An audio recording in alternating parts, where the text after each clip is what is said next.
शांत के है यह संसारी, तो प्यारे तुम्हारे चरणों में।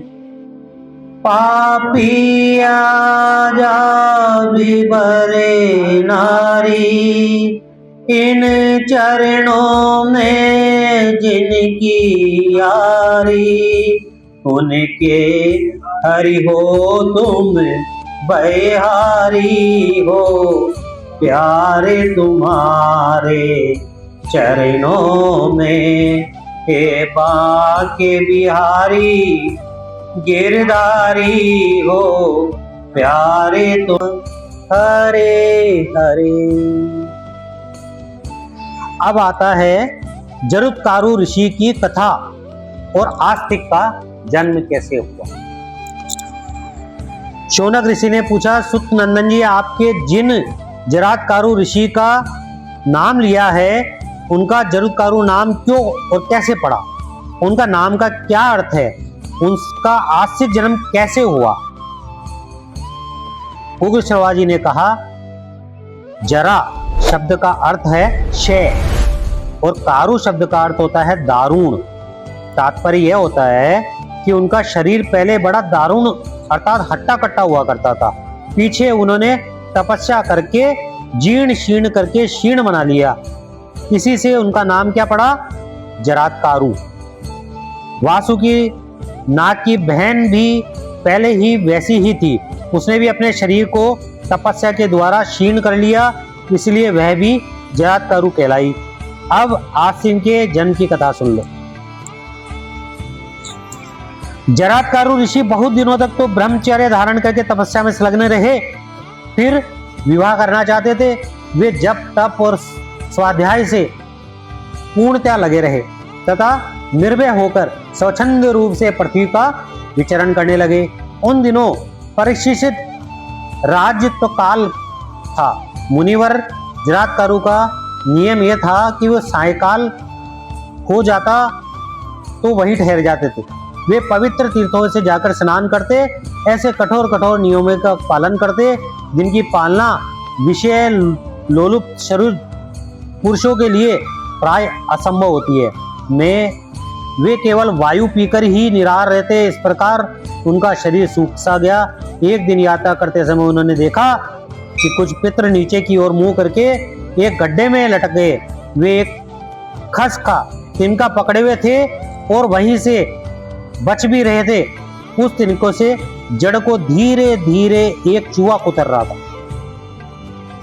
पितृगण निराहार थे और दुबले और दुखी थे। जराकार ने उनके पास जाकर बोला, आप लोग जिस खस के तिनके को सहारा लेकर लटक रहे हैं, उसे एक चूहा कुतरता जा रहा है। आप लोग कौन हैं? जब इस खुशकी की जड़ कट जाएगी तो आप लोग नीचे की ओर मुंह किए हुए गड्ढे में गिर जाएंगे।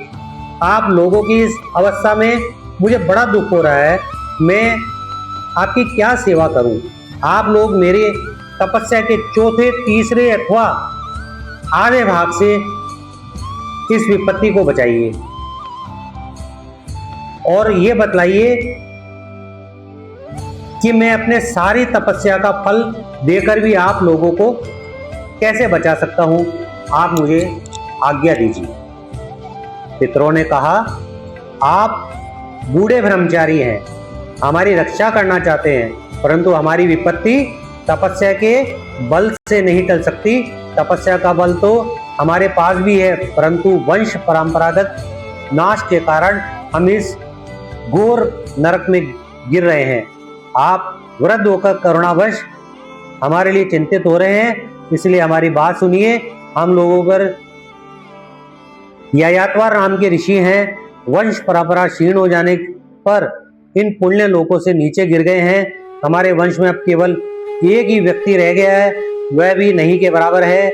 हमारे अभाग्य से वह तपस्वी हो गया है। उसका नाम जरत्कारु है। वह वेद वेदांगों का विद्वान तो है, संयमी, उद्धार और व्रतशील भी है। उसने तपस्या कर ली।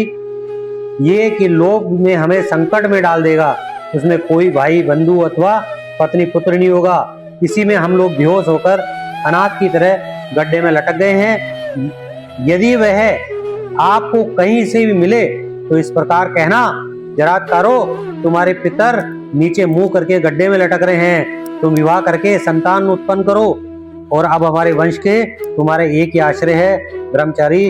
यह जो आप खस की जड़ देख रहे हैं ना, यही हमारे वंश का सहारा है। हमारी वंश परंपरा में जो लोग नष्ट हो गए हैं वही इसकी कटी हुई जड़ें हैं, और ये अधकटी जड़ें जरात्कारी हैं। वह कुतरने वाले चूहा महाबली काल, और यह एक दिन जरात्कारू को सबको नष्ट कर देगा, तब हम लोग भी किसी विपत्ति में पड़ जाएंगे। आप जो कुछ देख रहे हैं यह सब जरात्कारू को कहिएगा, और इतनी कृपा करना कि आप कौन हैं और हमारे बंधुओं को हमारे लिए क्यों शोक कर रहे हैं, इस चीज का जरा आप हमें निवारण करिए। पितरों को यह बात सुनकर जरात्कारू को बड़ा शोक हुआ और उनका गला रुद्र हो गया। उन्होंने गदगद वाणी से अपने पितरों को कहा, आप लोग मेरे ही पिता और पितामह हैं। मैं आप लोगों का अपराधी पुत्र जरात्कारू हूँ। आप लोग अपराधी को दंड दीजिए और मेरे करने योग्य काम को बतलाइए। पितरों ने कहा, बेटा, यह बड़े सौभाग्य की बात है कि तुम संजोगवश यहाँ आ गए हो। भला बतलाओ, हम तुम्हारे अब तक विवाह क्यों नहीं किया? जरात्कारू ने कहा, पितृगण, मेरे हृदय में एक बात निरंतर घूमती रहती है कि मैं अखंड ब्रह्मचर्य का पालन करके स्वर्ग को प्राप्त कर लूं। मैं अपने मन में अपने दृढ़ संकल्प कर लिया है कि मैं कभी भी विवाह नहीं करूंगा, परंतु आप लोगों के उल्टे लटकने के देखकर मैं ब्रह्मचर्य का निश्चय ही पलट दूंगा, और अब मैं आप लोगों के लिए निसंदेह विवाह करूंगा। यदि मुझे मेरे ही नाम की कन्या मिल जाए और वह भी भिक्षा की तरह, तो मैं उसे पत्नी के रूप में स्वीकार कर लूंगा, परंतु उसके भरण पोषण का भार मैं नहीं उठा सकूंगा। ऐसी सुविधा मिलने पर मैं विवाह कर लूंगा, अन्यथा नहीं।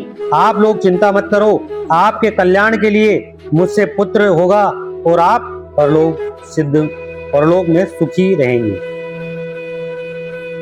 जरात्कारू अपने पितरों को इस प्रकार कहकर पृथ्वी पर विचरने लगे, परंतु एक तो उन्होंने बुढ़ा समझकर कोई उनसे अपनी कन्या ब्याहना नहीं चाहता था, दूसरी अनुकंपा कन्या मिलती थी। वे निराश होकर वन में चले गए और पितरों के हित के लिए 3 बार धीरे धीरे बोले, मैं कन्या की याचना करता हूँ, मैं कन्या की याचना करता हूँ, मैं कन्या की याचना करता हूँ। जहाँ जो भी चर अचर तथा गुप्त तरह से प्रकट प्राणी है, वे मेरी बात सुन ले। मैं पितरों का दुख मिटाने के लिए उनकी प्रेरणा कर रहा हूँ, कन्या की भीख मांग रहा हूँ। जिस कन्या का नाम मेरा ही होगा, वो भिक्षा की तरह मुझे दी जाएगी, जिसके भरण पोषण का मुझ पर भार रहेगा। ऐसी कन्या मुझे प्रदान करो। वासुकी नाग के द्वारा नियुक्त हुए सरब जरात्कार को ये बात सुनकर नागराज के पास गए और उन्होंने चटपट अपनी बहन लाकर भिक्षा के रूप में जरातपुर के ऋषि को समर्पित कर दी। जरातपुर का ऋषि उसके नाम और भरण पोषण की बात जाने बिना अपनी प्रतिज्ञा के विपरीत उसे स्वीकार कर लिया और वासुकी से पूछा कि इसका क्या नाम है, और साथ ही वह भी कहा कि मैं इसका भरण पोषण नहीं करूंगा। वासुकी ने कहा, इस तपस्विनी कन्या का नाम भी जरात्कारू है और ये मेरी बहन है। मैं इसका भरण पोषण और रक्षण मैं स्वयं कर लूंगा। आपके लिए मैंने अब तक इसे रख छोड़ा है। जरात्कारू ऋषि ने कहा, मैं इसका भरण पोषण नहीं करूंगा। यह शर्त एकदम मजबूत और पक्की है। इसके अतिरिक्त यह शर्त भी है कि यह कभी मेरे लिए अप्रिय कार्य नहीं करे, और करेगी तो मैं इसे अवश्य छोड़ दूंगा। अब नागराज वासुकी ने शर्त को स्वीकार तो कर लिया, लेकिन उनके घर चले गए और वहां विधि पूर्वक विवाह संस्कार संपन्न कराकर जरात्कारू ऋषि अपनी पत्नी जरात्कारू के साथ वासुकी नाम के श्रेष्ठ भवन में रहने लगे। उन्हें अपनी पत्नी को भी अपनी शर्त की सूचना दे दी थी। मेरी रुचि के विरुद्ध न तो कुछ करना है और न कुछ कहना है। जैसा करोगे मैं तुम्हें छोड़कर चला जाऊंगा। इनकी पत्नी ने स्वीकार किया और ये सावधान रहकर उनकी सेवा करने लगी। समय समय पर जो समय आया उसका गर्भ ठहर गया और धीरे धीरे बढ़ने लगा। एक दिन की बात है, जरात्कारू और ऋषि कुछ छिन्न से होकर अपनी पत्नी की गोद में सर रखकर सोए हुए थे और सो रहे थे। सूर्यास्त का समय था। ऋषि पत्नी ने सोचा पति को जगाना धर्म के अनुकूल होगा। बड़े कष्ट उठाकर धर्म का पालन किया है, कहीं जगाने में कोई अपराध नहीं हो जाए, जगाने में इनके क्रोध से भय नहीं हो जाए, इनको जगाने पर धर्म लोप नहीं हो जाए। अंत में यह निश्चय किया कि ये चारों कोप करे, परंतु हमें धर्म लोभ की याचना करनी चाहिए। ऋषि पत्नी ने बड़ी मधुर बातचीत करी। महाभाग उठिए, सूर्यास्त हो गया है, आचमन करके संध्या कर लीजिए और अग्निहोत्र का समय हो गया है, इसलिए पश्चिमी दिशा लाल हो गई है। ऋषि जरातकरु बोले, क्रोध के मारे उनका होठ कांपने लगा। उन्होंने कहा, सर्पिणी, तूने मेरा अपमान कर दिया, अब मैं तेरे पास नहीं रहूंगा, जहां से आया हूं मैं वहीं चला जाऊंगा। मेरे हृदय में यह दृढ़ निश्चय था, मेरे सोते हुए रहने पर सूर्य अस्त नहीं हो सकता है। अपमान के कारण इस स्थान पे रहना अच्छा नहीं है, अब मैं जाऊंगा। अपने पति को हृदय से कपकपाते देखकर पैदा करने वाली ऐसी बात सुनकर ऋषि पत्नी ने कहा, भगवान, मैंने अपमान करने के लिए आपको नहीं जगाया था, आपके धर्म का लोप नहीं हो, मेरी यही सृष्टि थी। जरत्कारू ऋषि ने कहा, एक बार जो मुंह से निकल गया वह झूठा नहीं हो सकता। मेरे तुम्हारे बीच इस प्रकार की शर्त पहले से भी हो चुकी है। तुम मेरे जाने के बाद अपने भाई से कहना कि मैं चला गया हूं और तुम भी उसके पास चले जाना। यह भी कहना कि वो बड़े सुख से रहे। मेरे जाने के बाद तुम किसी प्रकार की भी मेरी तरफ से चिंता मत करना। ऋषि पत्नी शोकग्रस्त हो गई, उसका मुंह सूख गया, वाणी गदगद हो गई, आंखों में आंसू आ गए। उसी से कांपते हुए हृदय से धीरज भरकर हाथ जोड़कर, धर्मज्ञ, मुझे निरपराध मत छोड़िए, मैं धर्म पथ पर अटल रहकर आपसे प्रिय और हित में संलग्न रहूंगी। मेरे भाई एक प्रयोजन लेकर आपके पास मेरा विवाह किया है, अभी वह पूरा नहीं हुआ है। हमारी जाति भाई कद्दू माता के श्राप से ग्रस्त हैं, आप एक संतान उत्पन्न होने की आवश्यकता है।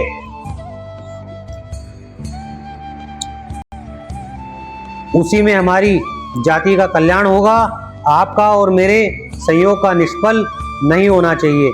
अभी मेरे गर्भ में संतान भी तो नहीं आई है, फिर आप मुझ पर निरपराध अबला को छोड़कर क्यों जाना चाहते हो? पत्नी की बात सुनकर ऋषि ने कहा, तुम्हारे पेट में अग्नि के समान तेजस्वी गर्भ है, यह बहुत बड़ा विद्वान है, एक बहुत बड़ा धर्मात्मा ऋषि होगा। यह कहकर जरातकुरु ऋषि चले गए। पति के जाते ही ऋषि पत्नी अपने भाई वासुकी के पास आ गई, उन्हें जाने का समाचार सुनाया। यह प्रिय घटना सुनकर वासुकी को बड़ा कष्ट हुआ।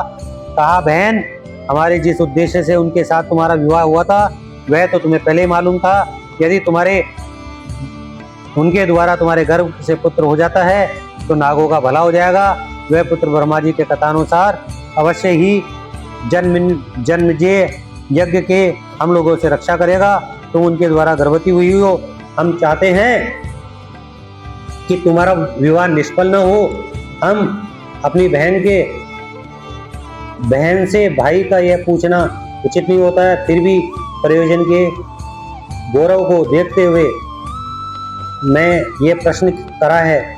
मैं जानता हूँ कि अब उन्होंने एक बार जाने की बात कह दी तो उसे लौटाना असंभव है। मैं उसे उसके लिए कहूँगा तो नहीं, कहीं से मुझे शाप न दे। बहन, तुम सब बात मुझे कहो और मेरे हृदय पर यह संकट का कांटा निकाल दो। ऋषि पत्नी ने अपने भाई वासुकी नाग के ढांढस बताए, कहा, भाई, मैंने भी उससे ये बात की है। उन्होंने कहा है कि मुझे गर्व है। उन्होंने कभी विनोद भी नहीं किया, कोई झूठे बातें भी नहीं की। फिर इस संकट के अवसर पर मैं उनका कहना झूठा हो तो कैसे हो सकता है?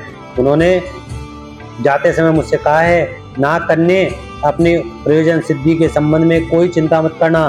तुम्हारे गर्भ से अग्नि और सूर्य के समान तेजस्वी पुत्र होगा। इसलिए भाई, तुम अपने मन में किसी प्रकार का दुख मत करो। यह सुनकर वासुकी ने बड़े प्रेम और प्रसन्नता पूर्वक अपनी बहन का स्वागत और सत्कार किया और उसके पेट से शुक्ल पक्ष के चंद्रमा के समान गर्भ को बढ़ने लगा। समय आने पर वासुकी को बहन ने जरातकरु के गर्भ से एक दिव्य राजकुमार का जन्म हुआ। उसके जन्म से मातृवंश और पितृवंश दोनों का भय जाता रहा।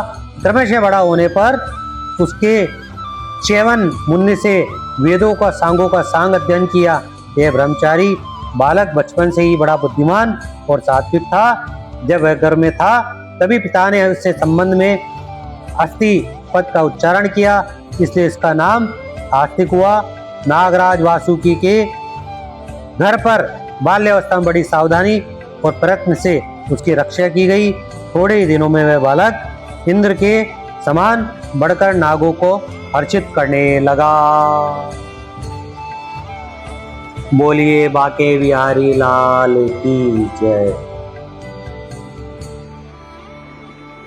गोविंद बोलो हरि गोपाल बोलो, गोविंद बोलो हरि गोपाल बोलो, गोविंद बोलो हरि गोपाल बोलो, गोविंद बोलो हरि गोपाल बोलो, गोविंद बोलो हरि गोपाल बोलो, गोविंद बोलो हरि गोपाल बोलो। श्री रामचंद्र भगवान की, श्री कृष्णचंद्र भगवान की, सनातन धर्म की, कृपाचात्री महाराज की, बाबा नीम करोली की, हनुमान जी महाराज की, माँ दुर्गा की। श्री राधे श्री राधे श्री राधे। सभी भक्तजनों की जय हो, सबके माता पिता की जय हो, गुरुजनों की जय हो, गुरु के पुण्य प्रताप की जय हो। श्री राधे श्री राधे श्री राधे।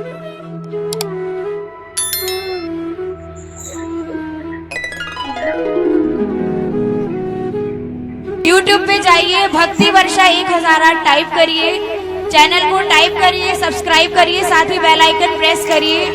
घर बैठे कार्यक्रम का आनंद लीजिए। YouTube चैनल है भक्ति वर्षा 1008, भक्ति वर्षा 1008।